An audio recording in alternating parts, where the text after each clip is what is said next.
Brilliance Audio presents the unabridged recording of The Cold Room by J.T. Ellison, performed by Joyce Bean.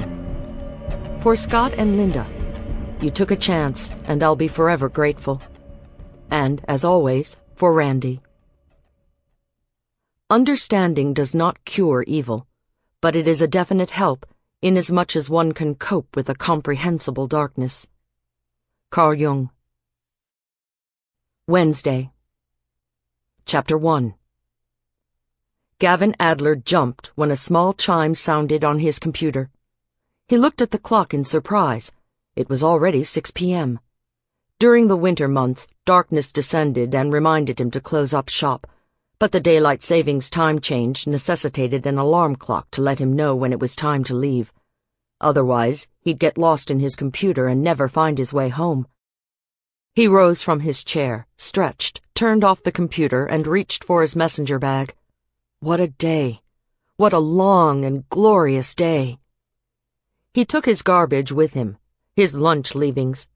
There was no reason to have leftover banana peels in his trash can overnight. He shut off the lights, locked the door, dropped the plastic Publix bag into the dumpster, and began the 2-block walk to his parking lot. His white Prius was one of the few cars left in the lot. Gavin listened to his iPod on the way out of downtown. Traffic was testy, as always, so he waited patiently, crawling through West End, then took the exit for I-40 and headed slowly toward Memphis. The congestion cleared right past White Bridge, and he sailed the rest of the way. The drive took 22 minutes. He clocked it. Not too bad. He left the highway at McCrory Lane and went to his gym.